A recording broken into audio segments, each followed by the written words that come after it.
delicious, I guess. Now, am I in the cloud On the today? button. I was in the cloud Hi, yesterday John. for some reason. Hey, how's it going? Hi. I was afraid I had the wrong meeting for a minute. It wasn't loading for some strange reason. Zoom likes to change the rules on you, you know. Zoom? Oh yeah. Zoom kinda Disrupt. sucks sometimes. They're disrupting the marketplace. It's really good. It's good for everybody. Oh, is that what it means? Okay.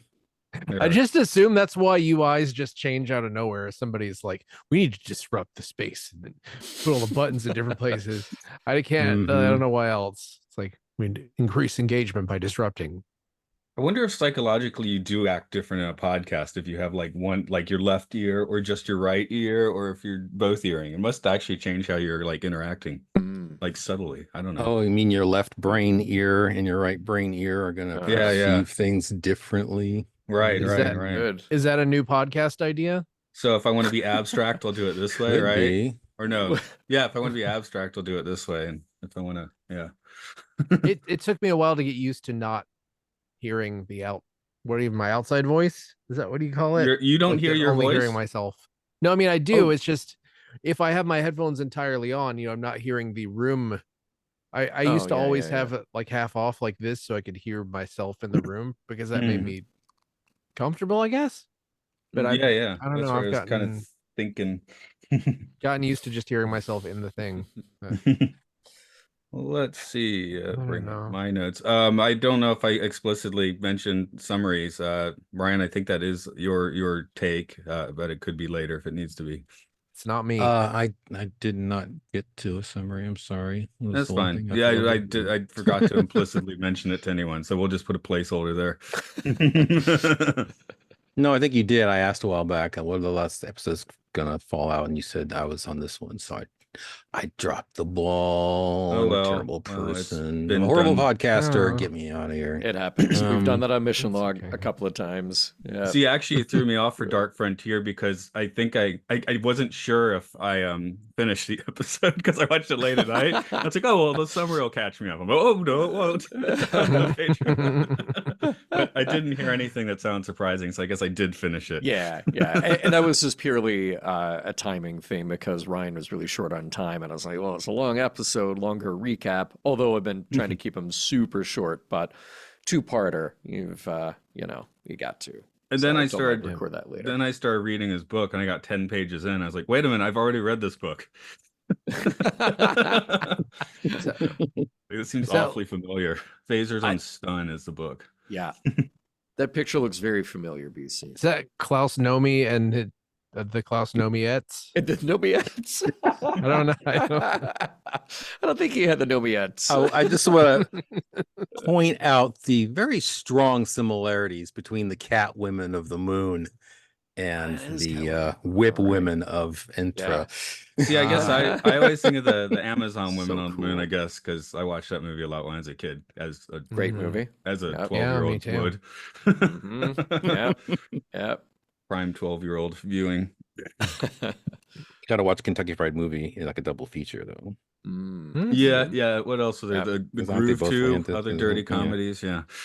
Groove Tube was in a similar vein, but I think the other one was funnier, especially that very last sketch with the newscaster and the couple on the couch. Yeah, I guess. Oh yeah, I guess that's me being a little bit younger though, because it was all Amazon Women on the Moon and Spaceballs or whatever. Well, that was definitely R-rated. Yeah. Was Spaceballs R or was it PG-13? I think that one was PG-13. Yeah, it was. I don't think it was. Yeah, I think Amazon Went on the Moon had Amazon Went on the Moon. Definitely. Yeah, that's a hard R. Yeah.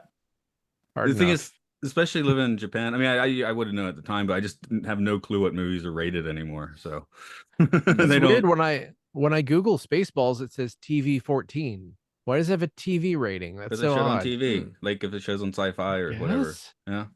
Comedy Central, whatever they probably some ambiguity as to what's permissible now. What what was a hard R became PG-13 in the 80s after Spielberg with Gremlins and Temple of Doom kind of.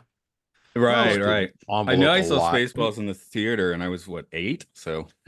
Well, and my favorite example is like Logan's Run, PG, boobs, not really much violence, but there are boobs in it. Yeah. Oh yeah. It's a surprising PG. Even like 2001: Space Odyssey was a G, which G, yeah, people get murdered in that movie. I but feel like it's a clean murder. Yeah, space murder is different. Yeah. Like I don't think anybody's ever made this distinction before, right? I don't think people just talk about it that much. But I feel like Logan's Run kind of does deserve a PG because all the nudity is casual. Nobody's like grabbing anything. It's just like, hi, I'm naked. You know, Right. at least that's how I recall it. Right? There's no like real. Because they're just like, hey, we have to get out of these wet clothes, and now you get to see Jenny Agutter. They cut the sex shop scene. So tragically, the whatever the sanctuary machine just sucks him off or something. Anyway, I think I wrote sanctuary. That's not on the podcast. I think you're thinking of A Boy and His Dog. Yeah. Was that something else? Oh no, I wrote sanctuary. It's not in all caps. Not in all caps. Okay. That wasn't called a sanctuary machine. It was like the machine they hook him up to, and he keeps going, there is no sanctuary. I think it was like something involving carousel, but it wasn't carousel. It was like a mind extractor, like we have in this episode. It was a mind extractor. Yeah. Wasn't that the first filmed holograms in the motion picture? It sure was. Yeah. Nice. Actual hologram. I'm due for a rewatch of Logan's Run, dude. Well, good. We may. Funny. We were talking about that, weren't we? Yeah, we may do the series. I don't know. I just started discussion.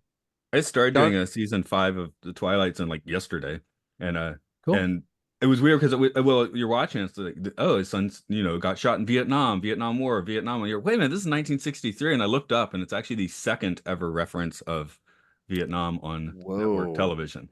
The first one being Route 66 5 months later. The Twilight Zone one, apparently, usually people say that's it, but there's a Route 66 beforehand where they bring it up. So interesting. But yeah, you're watching like because we're so used to Vietnam stuff, and then Vietnam. Like, wait a minute, it's 1963. Okay, I mean, of course, things were going on there. It's just surprising. I guess it's just like let's find a conflict that Americans are currently involved in. So the advisors were there, right, already. So. Well, yeah, we did that Christmas Carol movie that Rod Serling wrote. Remember that? And that was sort of like we should go to Vietnam. That movie was very, very specifically pro-Vietnam intervention. I thought it was a UN piece about the UN. It was about the UN. Yes, it was about the UN, but it also was specifically like we have to go and do this because that was just where America was at the time. It was like, remember that time that we almost didn't intervene, and then the society almost collapsed, and now we have to, and because it's more than just Nixon being like, it's like we all think of it as, I don't know, we all think of it as a bad faith thing, but at first it was like, well, yeah, we should do it. We should go and join every war. It doesn't. Does everyone know where Nixon's "I am not a crook" speech was given? Air Force One. Was that at Disneyland World? But yeah, Disney World. Disney World. Like the contemporary resort. Really? Yeah. It's just kind of funny to think about that. Yeah. Also, where the Beatles officially broke up. Yes, that's where John Lennon signed the contract. Yeah. Right. Wow. Disney World. He signed why would you go to Disney World to sign a contract? Well, he was at he was staying at the Polynesian resort with Nate, Ping, and Sean. Yeah, with his kid, and whatever the predecessor to FedEx, he got a very important package that was the contract to disband the Beatles. He was the last signature. Wow, they should make that a historical landmark. They should put a gold star there and a gold star where Nixon gave his speech at the Contemporary. Yeah. I got to give my father a good Father's Day present several years ago because we went around Karazawa when my daughter was like 2 or something and took a bunch of pictures. And a few months later, I started learning, John Lennon, Yoko, and family would hang out here in the summer. And I found like 5 pictures where he's with my granddaughter, like matched up with John Lennon and Sean. Whoa! Yeah, like they're in this. Like maybe I shot like from a different angle, but it's like the same place. Oh, that's awesome. So that was kind of fun. The only thing in my family like that was my sister went to Paris in the 70s, and then her daughter went like 10 years ago and sat at the same It's not the same bridge. They actually tore that bridge down. It's the bridge that connects the Louvre across the Seine, but there's a new bridge there in its place, and she sat in the same place and took a picture of herself. Cool. Because the other big bridge, the Pont Neuf, or whatever it's called, yeah. Pont Neuf, yeah, that's the one. Is behind it. It's in the background. Gotcha. Cool. Mark, I guess we should get I thought it was gonna be like accidentally recreating a photo of like, Hitler inspecting Paris where he's in front of the Eiffel Tower. Like, get that back. Like, wait a minute, that looks historically familiar. I just saw a couple of creepy shots where Goebbels. It was like someone took a picture of him and he's like smiling and happy. And then someone told him the photographer is Jewish, and he snaps another one, and it's like a look of absolute evil and disdain. So that is wild, just taking seconds apart. Yeah. Oh, yeah, very creepy. Yep. I already told you guys about that weird double bill we ended up watching. Yeah. And then that movie came up again when I was doing the Twilight Zone yesterday. What was the documentary called? The documentary is called The Commandant's Shadow. Oh, maybe it's the other one. The reenactment called Zone of Interest. Zone of Interest. That came up in yesterday's podcast. I watched them back to back, and that was just bizarre. It's like, I need to watch those. Yeah. That's like all the Hess you ever want in one night. You don't want any more Hess. I know the conceit of Zone of Interest. It sounds very much up my alley. So I'm I don't know. I'm sure it's depressing as hell, but I don't know. I'm watching a completely different show, and last night on Netflix, and Nazis came up again. I was like, damn, I can't get away from Nazis lately. Just wait till people use AI to put Nazis in everything. You'll just be watching Star Trek. Nazis will show up. Been there, done that. We already had Nazis in Star Trek. Already got it. It'll be like Monty Python podcast where it's like funsies or like mindsies. I say, he's not. It's like Nazis. Wait, no, that's not right. I was being cute and it came out fascist. Are you talking about the one about Pip? Yeah, it was Pip. The whole time I was watching that, I was just like Pip. I just no foray. It's Pip Hooray. Okay, that's what I put on the. It just feels like something a Tim and Eric thing. Like they would always make weird mouth noises like that. Yes. Yeah. Also, nobody's named Pip anymore. Was anyone ever named Pip? You got Pip in, I guess. Yes. Yes. Nickname for Philip, right? That sounds right. Yeah, but I don't know any Phillips now either. So too bad. I can't try it out. If I knew a Philip, I never knew a Pip. Immediately. Yeah. I know at least a couple. Maybe I'll try Pip on them and see how they like give it a shot. Yeah. Oh, we have one on the podcast sometimes. Yeah. We'll introduce him as Pip next time. Yeah, that's true. He's coming on for Aliens. They're making him do a good movie. Right. I guess we should roll into this, Mark. Give it 5 seconds and introduce, and we'll do another 5-second gap where that summary will eventually go. Okay. Welcome to Podcast 1999, the podcast about Space 1999. I'm your devil without a planet, Mark. Okay. I'm Lucifer. Wait, no, I'm Matt. Okay. Okay. Who am I supposed to be? I don't know. Choose another name for the devil if you'd like. Satan? You want to be Satan? You could be the great Satan. I'm Satan from the satellite of hate. I guess this is the other title of this episode is the satellite of hate. Coming back from mission log is the animated Star Trek series. What's the devil in that one? Oh, Lucian. Thank you. Lucian. That's Lucifer. I was gonna bring in that, but welcome. Friend Matthew, friend Mark, friend Brian. It is John Champion if you want a real name. I think I said my real name at some point. So yeah. You can call me Lucian, or I'm from the South, so Beelzebubba. That would nice. That works too. We all we're all devils without a planet because this is an episode about a planet without a devil or a moon base. Or a moon base. We could have called you Jeff Myrtlebank. No, yeah. And back to the Twilight Zone. Lights cigarette with finger. Mark, I'm going to put you on the spot for your immediate 2-second review of the episode because I'm curious where you landed. I'm sorry, it's gonna be more than 2 seconds. I thought we were doing this last week, so I watched almost all of it last week, and then I rewatched it this week, and I still feel like either I don't entirely understand what happened or nothing happened. I think nothing happened, but look at your screen behind you of the checkered room with the whip women. I mean, what do you need more than that? That's the coolest. Yeah. It's a great look. There's some, again, good model work towards this end of the season. Great acting. There's a conceit there. I'm not really sure what it is. People are whipping each other, even though that is sort of one whip sound effect over and over. But it's it's a weird one. This made me feel like when I watched Mark of Arcanon, where it was just kind of like it felt kind of weirdly tiring to watch it. It just felt like something was happening forever, and then nothing much happened except talking. And not much was resolved except for somebody died at the end who knew they were going to die. And the beginning, yes, in the middle. And a few people in the middle. Yeah. Yes. This is the episode where we do learn that transporters do kill you. I mean, right. I know we're all Star Trek fans here, but that's always been my position is transporters will kill you.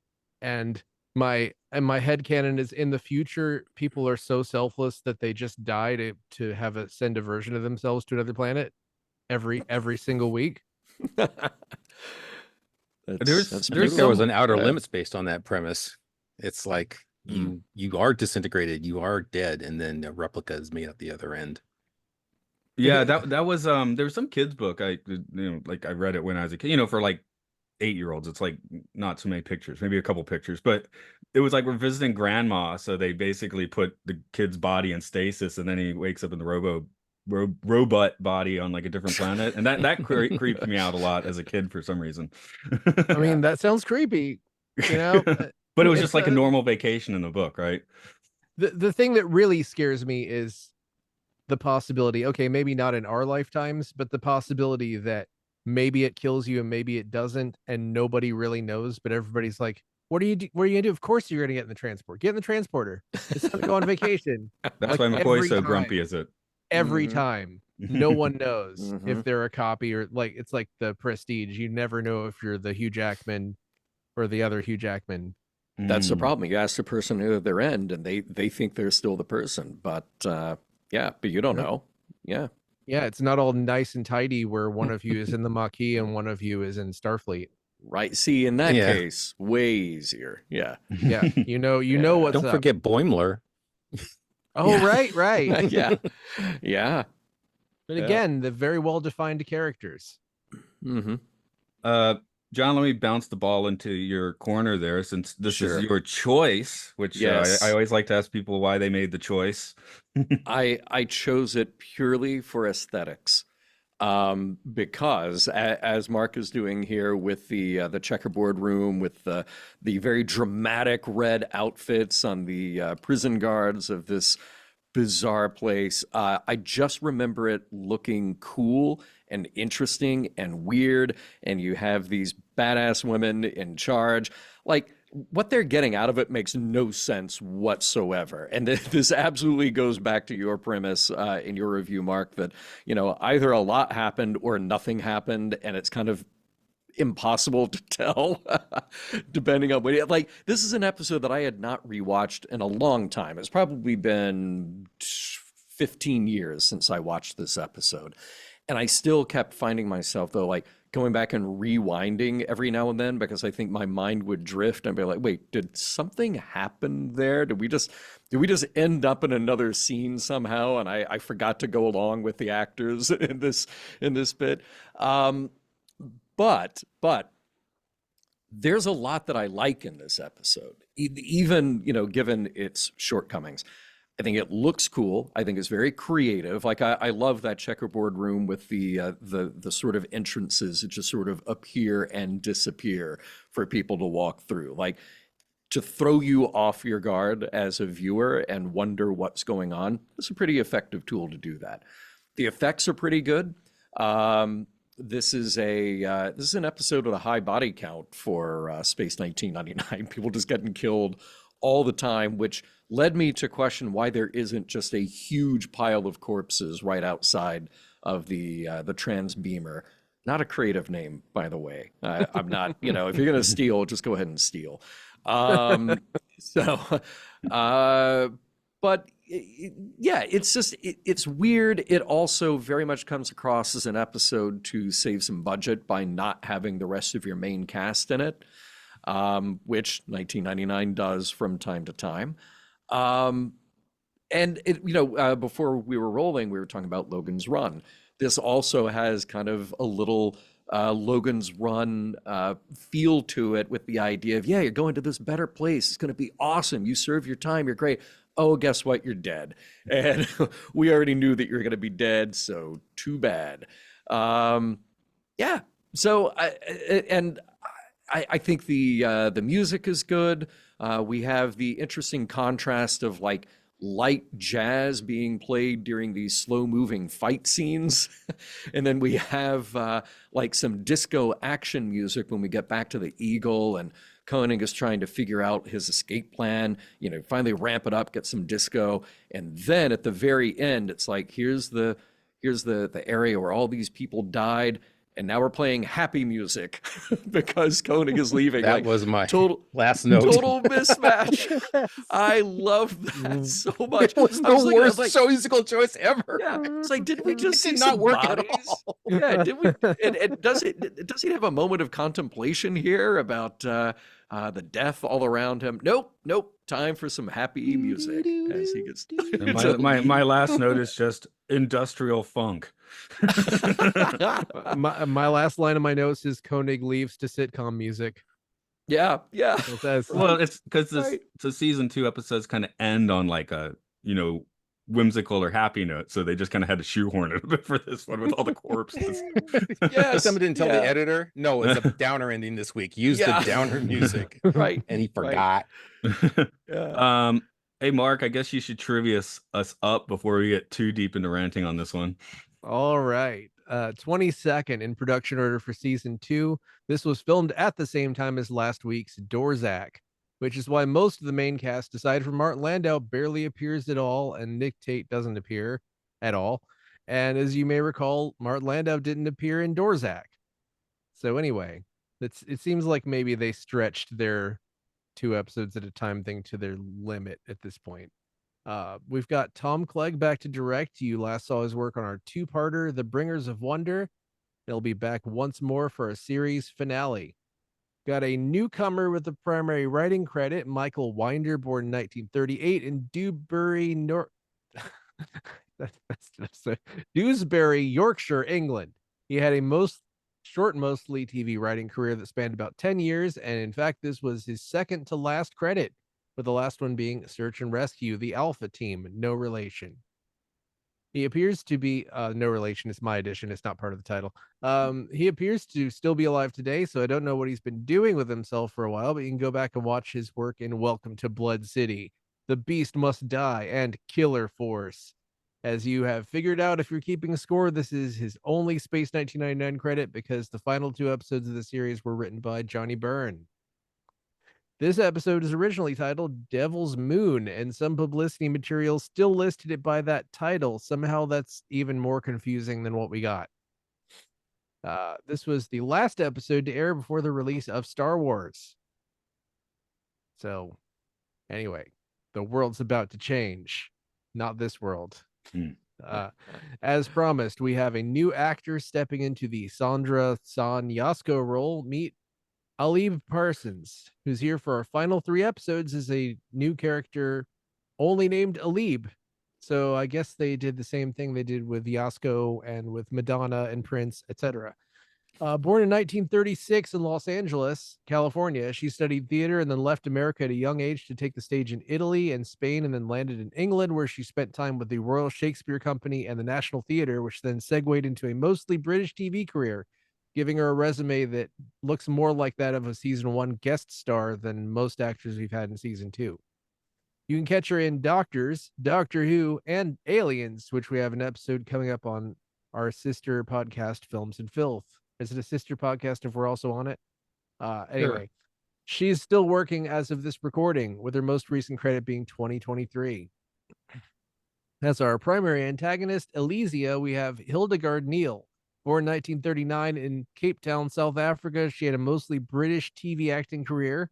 And notably, her third husband was our own Brian Blessed. That's right, we're claiming him. They were married about a year after this episode aired, but had been in a relationship for several years. Unfortunately, she passed away and left Blessed behind as a widower on September 19th, 2023, which is about a week after we started this podcast. She was 84, but you can still take in her body of work, which includes playing the first witch in 1997's Macbeth, the fool in 1999's King Lear, and most notably Cleopatra in 1972's Antony and Cleopatra, playing opposite director Charlton Heston.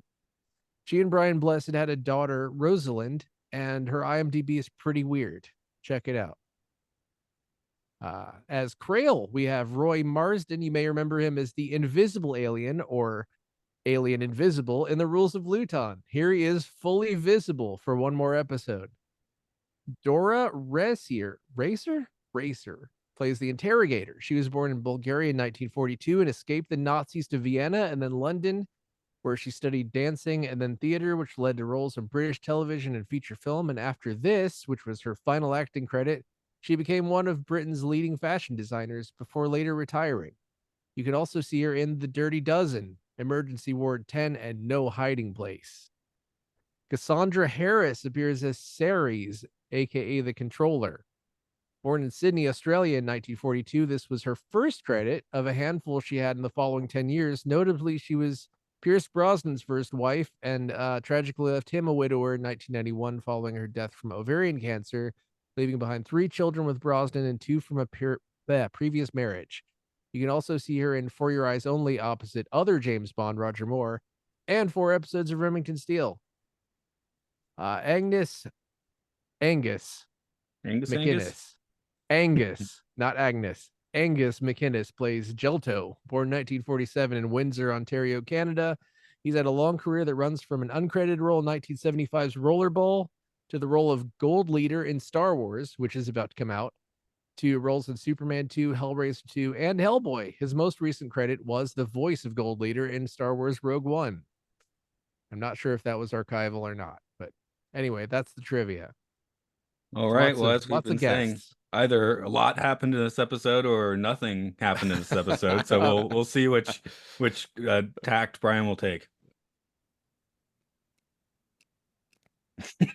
So I went on a little search just in the middle. I had to look up a little bit of Wonder Woman history. Because I was thinking Fred Freiberger is probably watching some Wonder Woman about this time, which might be very well correct. That show debuted in November of 1975.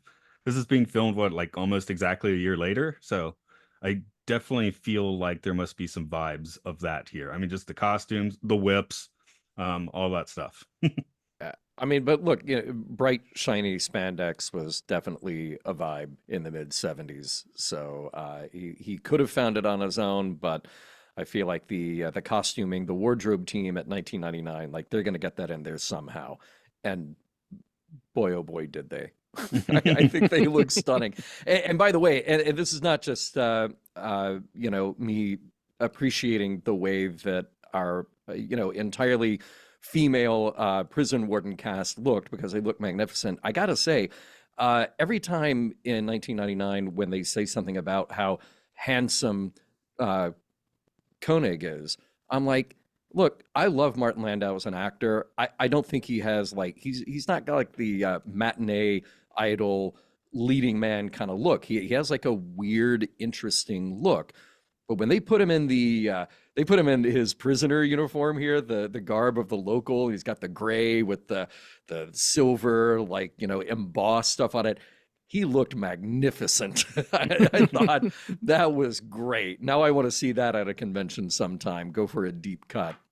Yeah, there is a reason his ultimate role ended up being as Bela Lugosi, right? I mean, yeah, right. Yeah, fits that a glove because he looks a little weird, He just looks a little weird. When he first shows up in Northwest, that's why he makes such a good, spoon, I guess, because he looked like he could just like, you know. Yeah, that outfit raised the question, though. It's like, why are there only women on this moon? They have some men's clothes lying around with all the guilt and everything.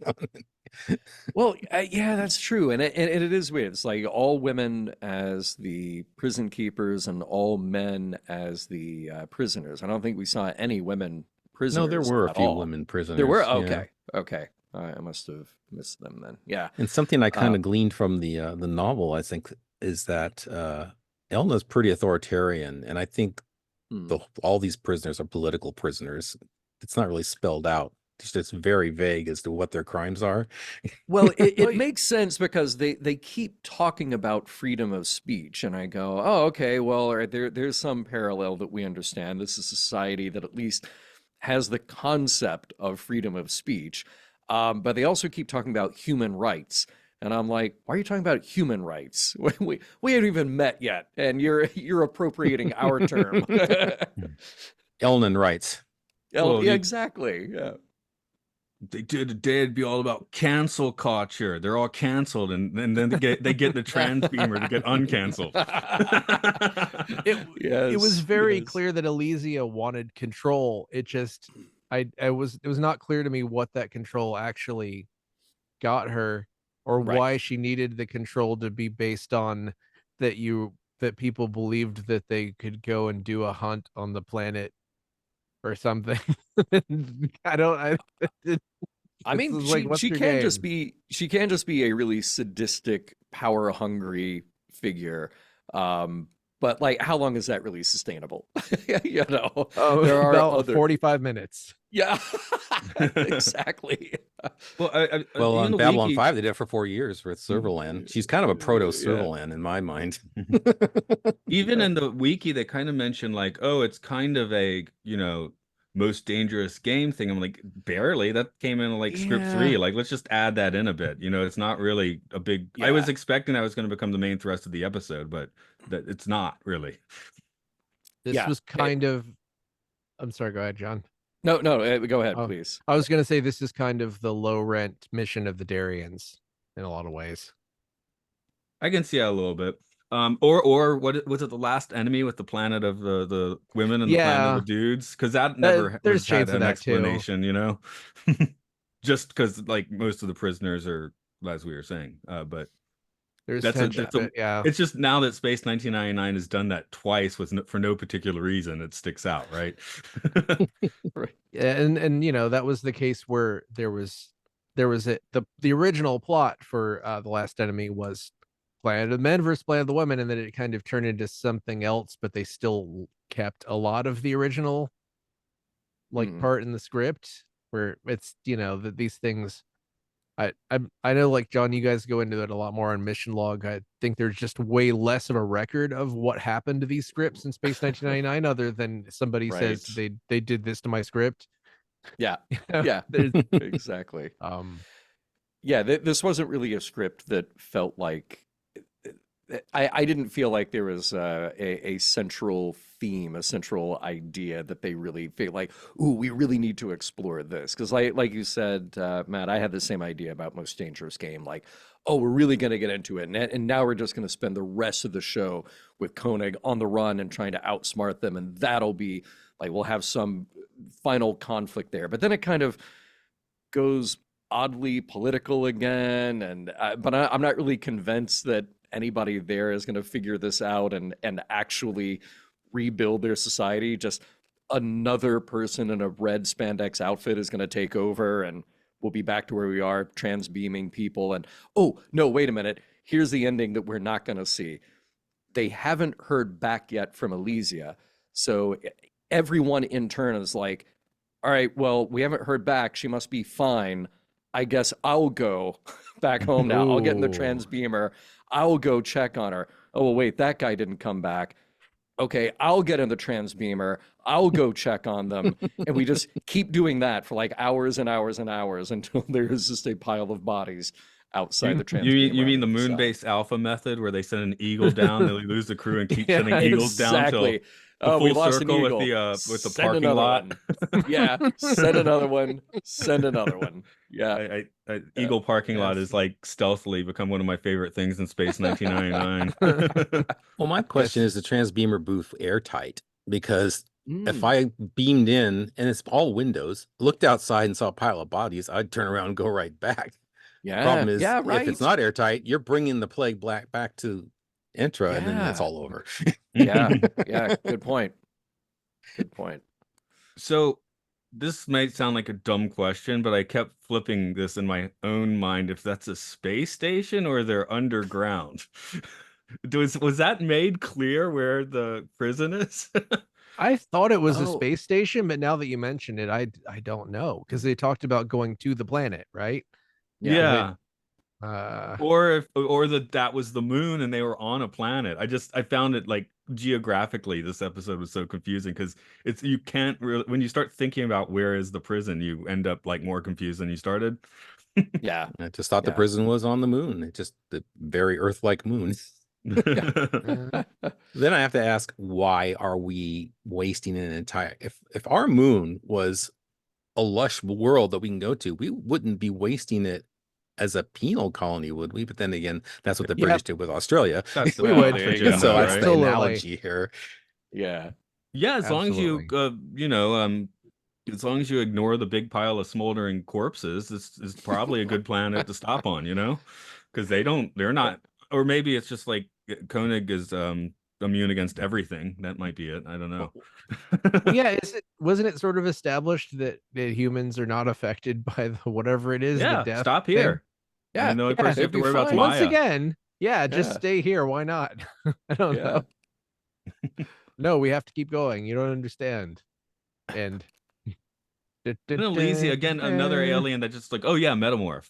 One, looking through the memories, Yeah. I mean, it could just be Koenig's just friends with a panther and an owl. That's all we see from the montage, It's not clear that's also Maya, unless, it's not like a connection everyone you knows what a instantly make. metamorph is, even people who've never met a metamorph. even I though, do like. What? Go ahead. Oh, I was gonna Go say ahead. we did establish last week in Dorzak that metamorph is a thing you can learn. It is not a species, which is still on my mind now because that is insane. So Whoa, Well, you still have to be a Psychon for it to work, Yeah. though. She made Yeah, that point, but Oh yeah. man. Dorzak is Wow. like space Dracula, but he's Well, also Mentor a taught her Psychon. that. Yeah. Yeah, Mentor but taught then, her. Okay. so but we never. But see you him still do have it. to have some innate ability. Like even if you know Mentor, like you gotta have the right midichlorians to make it happen. I mean, come on, Right, right. Yeah. you can't. You can't. Midichlorians was on the tip of my tongue when you said Exactly. we all went to the same place. You can't just pick it up like a cello, I like the memory extractor thing because it was a very Flash Gordon, General Kala and Clytus interrogating Dr. Zarkov kind of moment, where conveniently you're just playing back film clips that are also in the third person, Yeah. So like Koenig is seeing himself. Which is they weird. a passionate race? Yeah, We'll show him right. kissing Helena in the third person. Right. Yeah, so I love that, and also no reason to think that that Maya would be a metamorph, and that those other creatures that we see are her. They're just all really nicely staged, nicely photographed shots of these animals, and they must be watching like, wow, this guy watches the opening credits to a lot of shows because they're so nicely photographed. Tony Anhalt got a credit in this episode because he's in one of the flashbacks. But Nick Tate that's did awesome. not because he didn't think of No, Alan Not Carter. in there. Wow. No, Freiberger was like, don't put Alan Carter footage in there. Yeah. So Catherine Schell would have gotten a credit as well. Yeah, she. Yes. Well, they She couldn't gets take her out of main the opening credits. credits. Yeah, Yeah, she gets right, opening of credits. course. Of course. Yeah. Everyone else is also starring. So I like there's some people who we don't get their names, or maybe you can correct me if we did, but I love these shots going back to Alpha right at the beginning when they're pardon me, they're kind of tracking the progress of Koenig's Eagle. And we cut back, and I always love like the hangout shots, and you got the guy like kind of leaning up on the console, and he's got his hand on his hip right on top of the comm lock, and the other people just standing behind, and then that they've seen certain death when they're watching the Comlock feed of the guy walking out of the transbeamer and dying. So that I love that whole sequence, because I love that there are people that we don't know from episode to episode, but they're just so at home. Although I did make a note here that Alpha has now been adrift for 6 years, and all these people look under 30. Yeah, the opening credit, she said something like day 2,300 something. I mean, it was it shouldn't look like such a co-ed party on. They were like kids. They're like 15 when they left. Yeah, no one's keeping track of those dates. Well, like TOS star dates are just random. Right. The real answer is that a bunch of people have quit the show and they had to replace them with people who are willing to work for 3 episodes.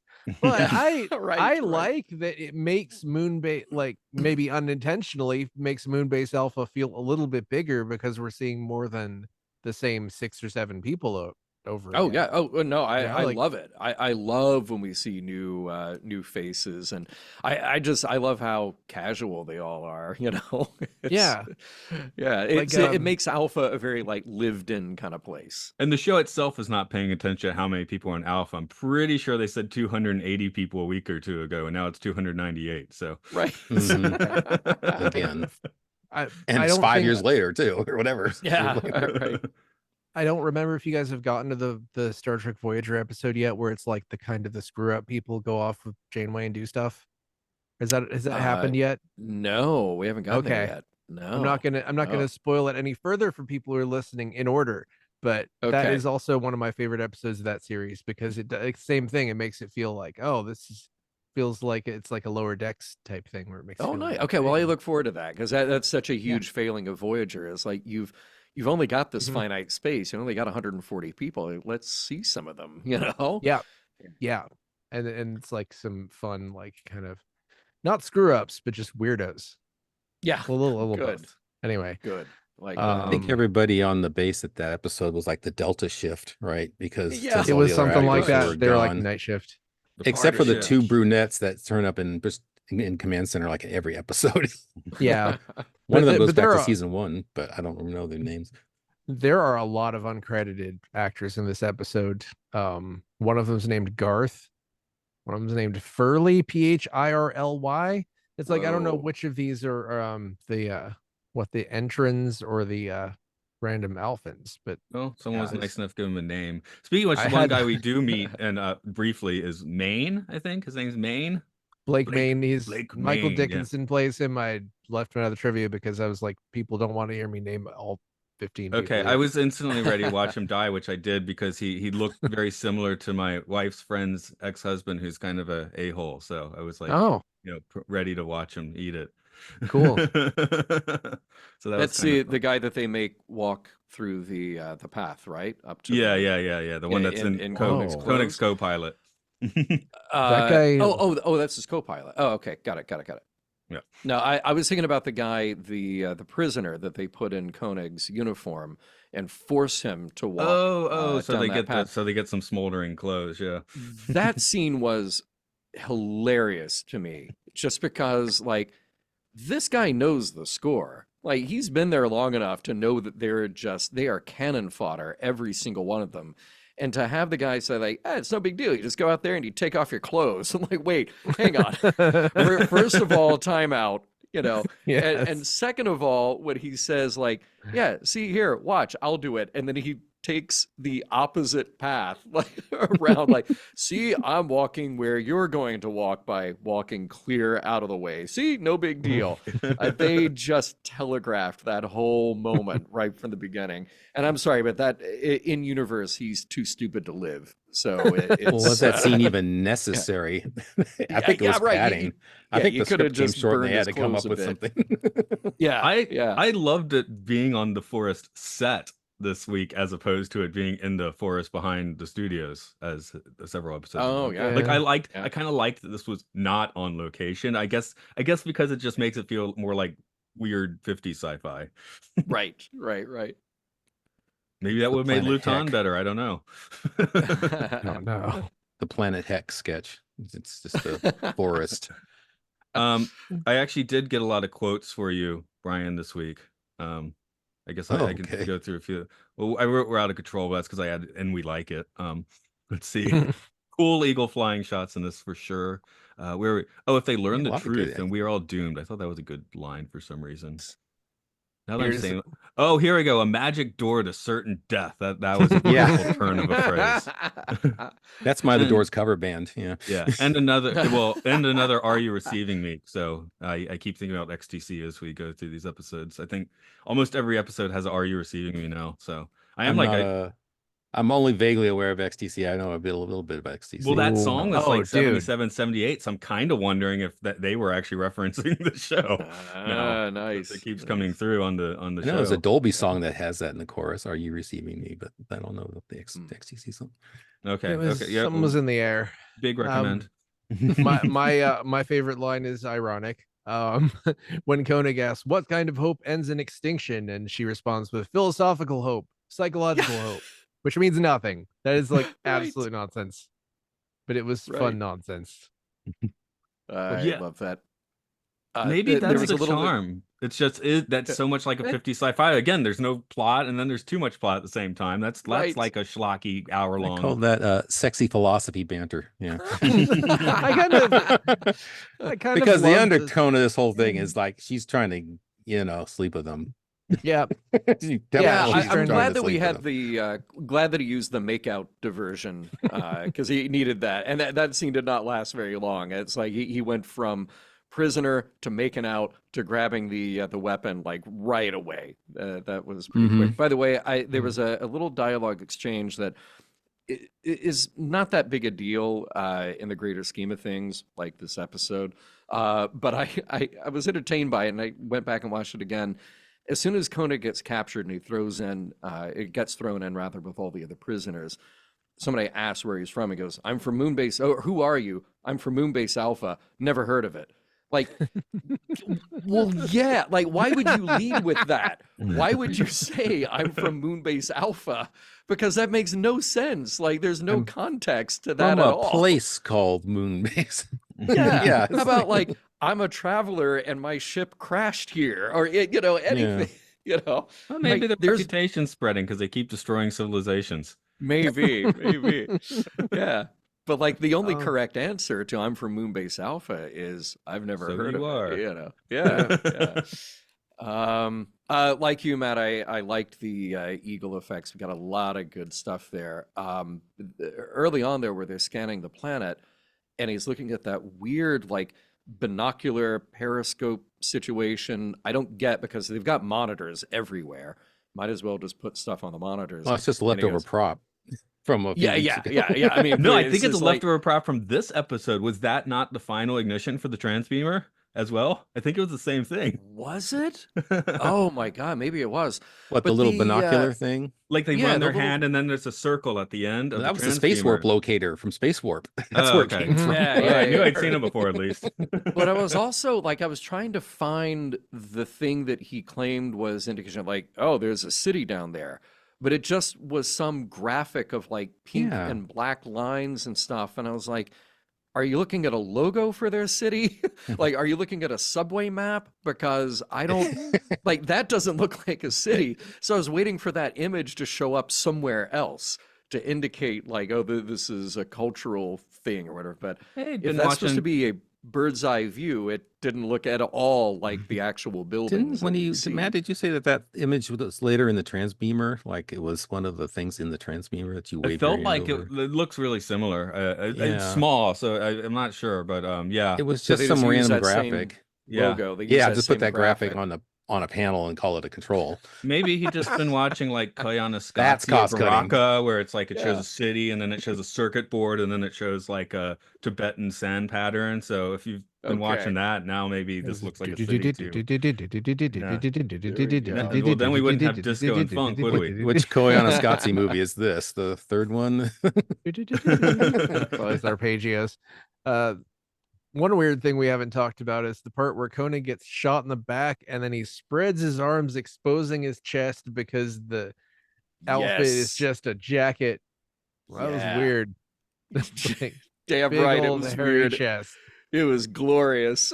I mean, that was just like, we're going we're going to convince you that John Koenig is a sexy, adventuresome captain right here. This is the way we're going to do it. I love that. Well, they'd have some. They had foreshadowing because when he first puts on, I think Landau has found his new moon base uniform. Almost shows them nips, and when he gets shot in the back, he does. So yeah. That's a nice little book ending there. Yeah. It's the shoulder. This is a shoulder padding. Like you put on a jacket and it has like those metal shoulder pads, and it makes you hotter because that's like humans respond to big muscles because it's metal. Yep. Oh yeah. Well, maybe it's a cooling system. I don't know. We didn't go into that.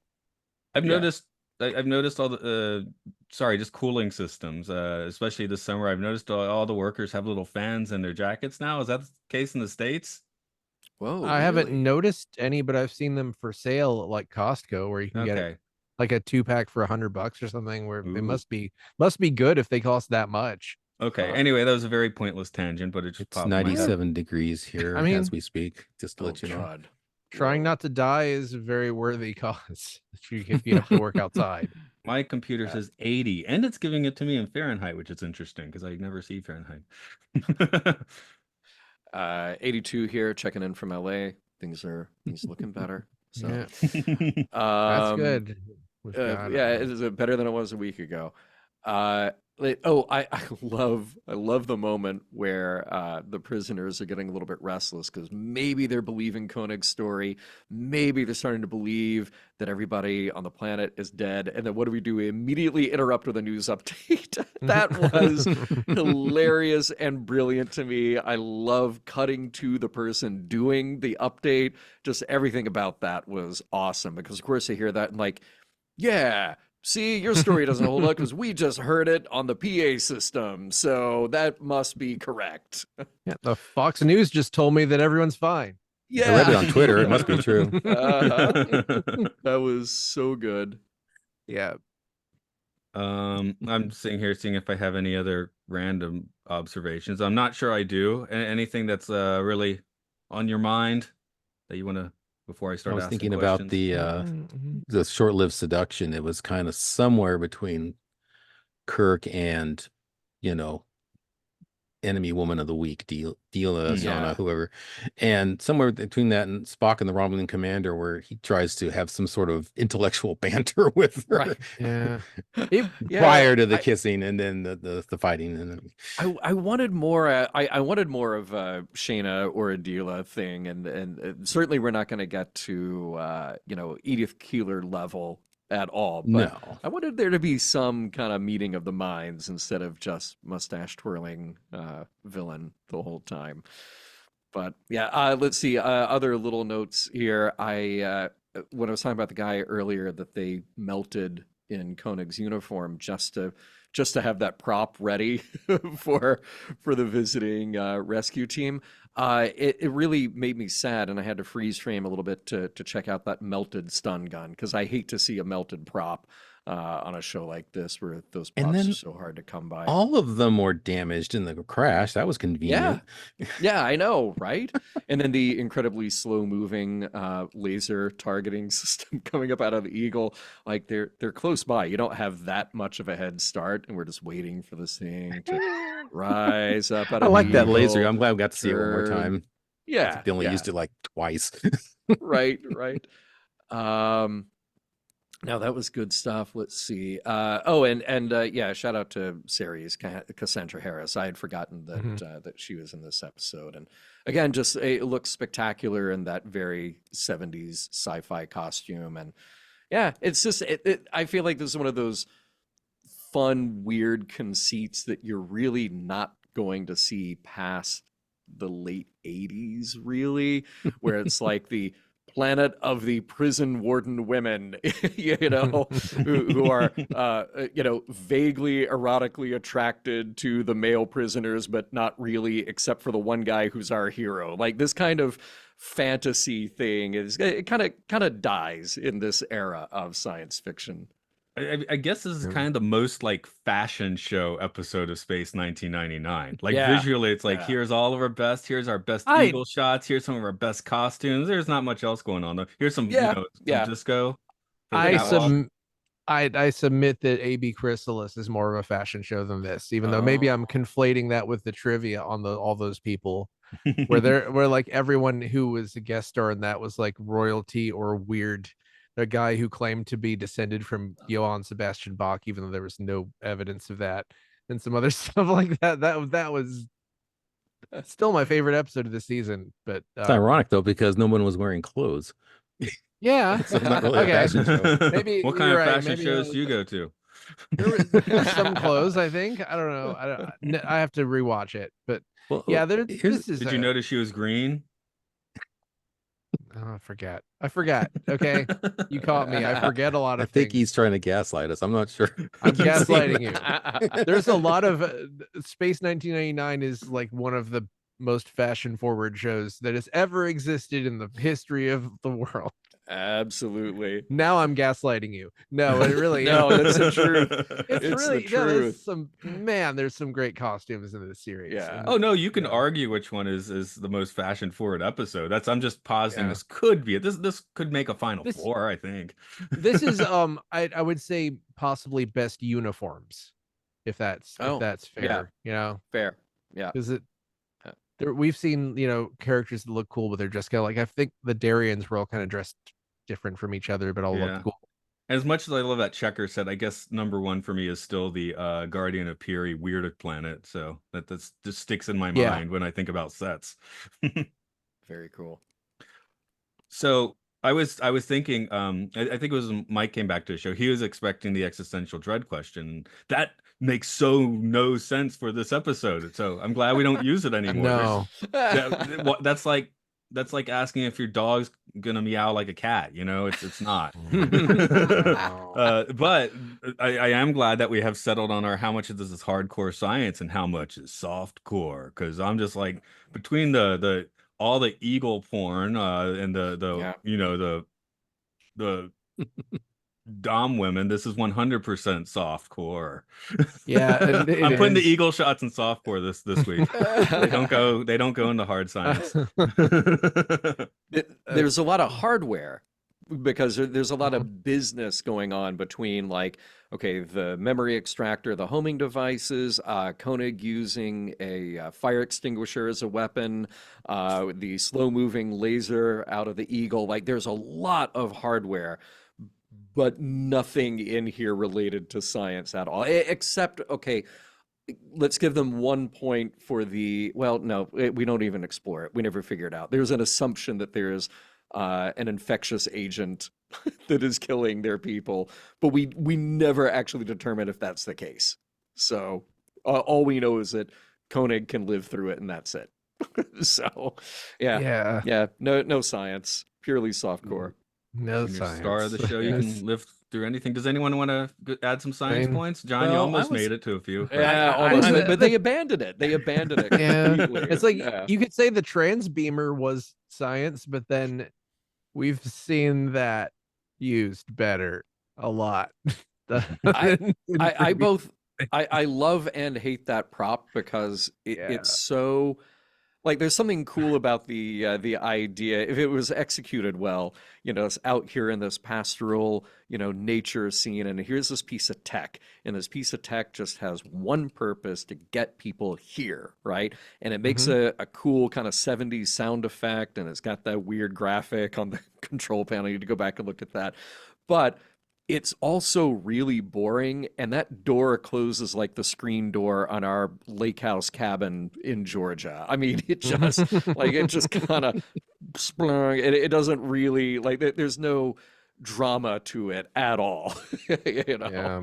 No, my notes here: the doctor's here in a cut-rate TARDIS. Dead doctor then, He's always on ties. And then I started thinking, Pathogen killed everyone. So now I'm starting to think of Serenity or Firefly style Reavers. Are we going to do that? No, we're not doing any of this stuff. Yeah, I try not to think about the potential this episode has, and it's easy enough not to think about that. So that's to this episode's credit. This could have been a slam dunk, amazing episode if they just tightened up a few things. I guess this is another like you have 8 plots, choose one. I was thinking along those lines. I was going to give it 10% hard sci-fi just for the various little, transbeamers and whatever. But in my mind, I'm starting to have a lot of questions about how this society got to where it is right now. And I was like, do they have spaceships, or did they just have launched the transbeamer over to Entra and used it ever since? Is that why it's sitting where it is in the middle of a field? Or no, actually, it's inside the building. The one on Elna is in the middle of a field, inexplicably. Because they only had one set. They just had the forest set, and they had to just use it on both planets. Right. But I say they built a transbeamer, and then they built a slightly smaller transbeamer and beamed that one over to Elna. Yeah. So that was and then this transbeamer walked out of the other transbeamer by opening the door.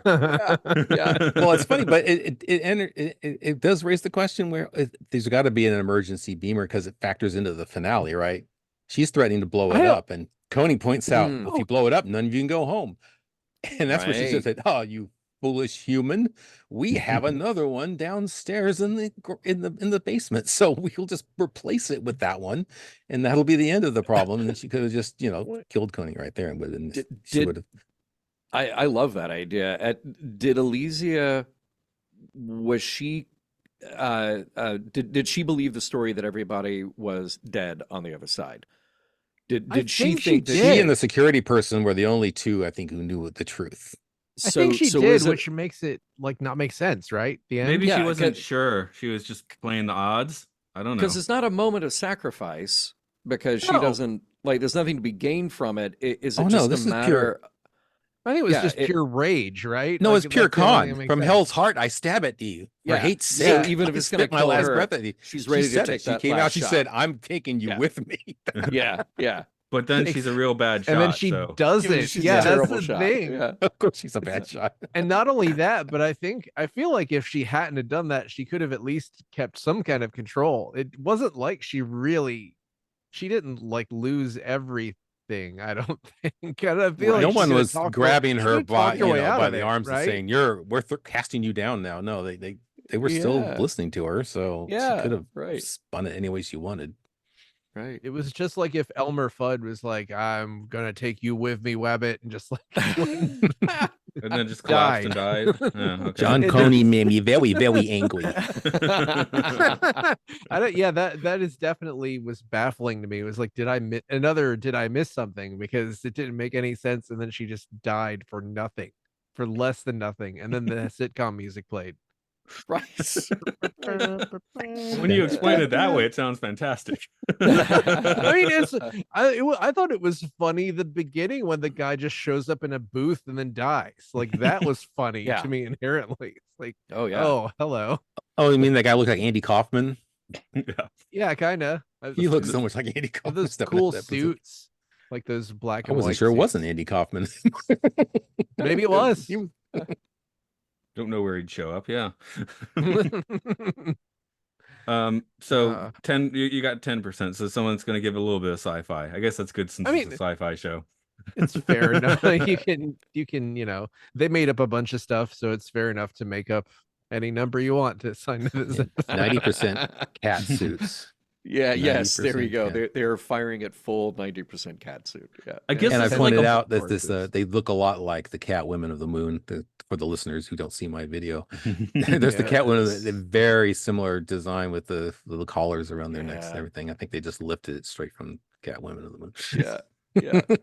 I stand a society of strong women. Just maybe don't lie to people just to control them for some vague reason.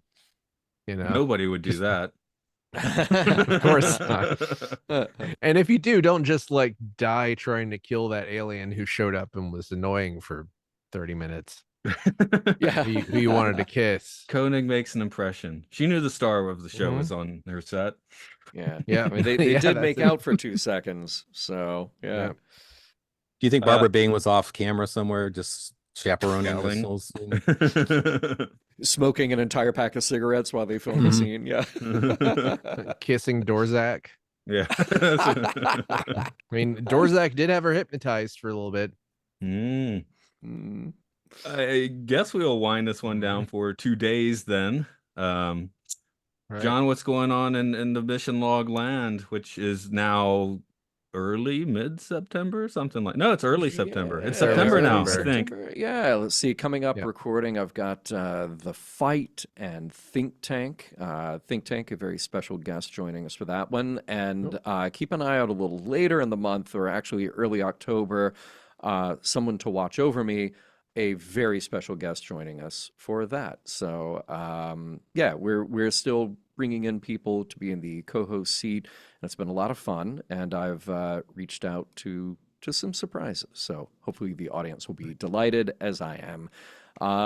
Yeah, so those drop on Thursdays, and of course, let's see, Mission Log Live should be coming back in late October because we'll have Lower Decks back on the air. So check them all out, podcast.roddenberry.com. We will see you there.